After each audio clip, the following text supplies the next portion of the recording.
Hey guys, it's Evan. It's late summer 2024 again, and like I mentioned in the last video, I'm doing some construction in my reptile room. So this place is kind of torn up, and I have to say the floor is completely laid in this room, and I got the cages kind of back in where they're going, but there's a lot of furniture from the other room that's in here right now because I'm working on the front room, so I'll end up with 2 snake rooms, which is exciting. But other than that, I wanted to mention to you guys that I released a video series called Boa Breeding Tips. And there are a bunch of little key concepts that I am going to start referencing in just these more general videos that I have. If you're curious about breeding boas, you might want to watch that because they'll give you some context. There's not a lot of pictures or shots of snakes, and those are just me talking, so it's more about people that are interested in breeding boas than just looking at pictures.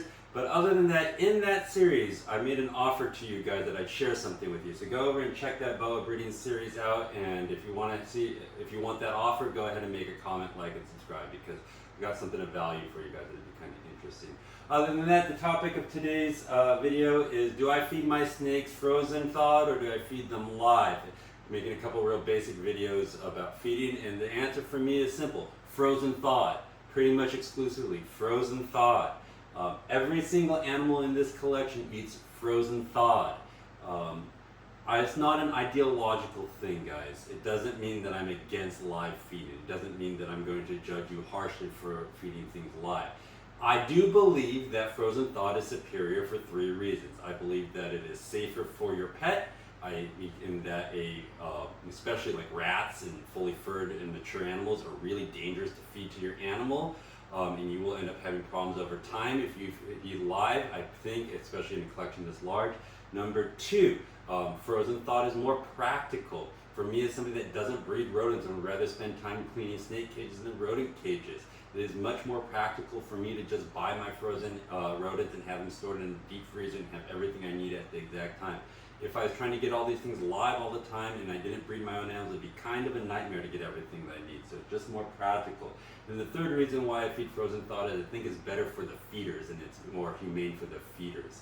I just think that even if people are handling their feeders well throughout the entire process, I think there's a lot of stress in transporting animals and raising them in one facility, putting them in a crate, putting them on a feeder delivery route, driving in a van all over for hours in the day, and then they get handed to you, and then you take them home and you bump them around until you get around to feeding them.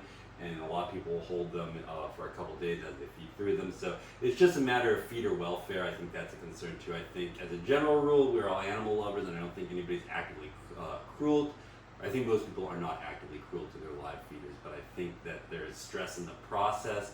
I think that feeding a live animal creates more fear and probably more discomfort than euthanizing the CO2.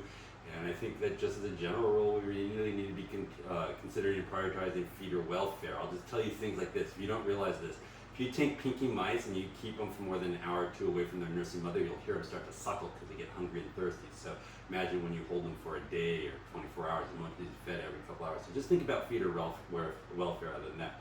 But in my collection, exclusively frozen thawed.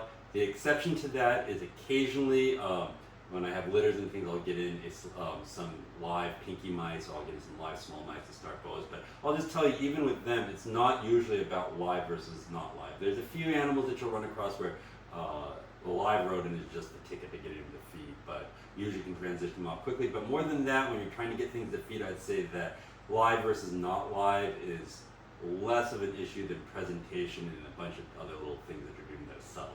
So that's just my answer to that. Live versus not live, frozen thawed all the way. I have not had a live feeder rodent in this house or in my collection in over a year.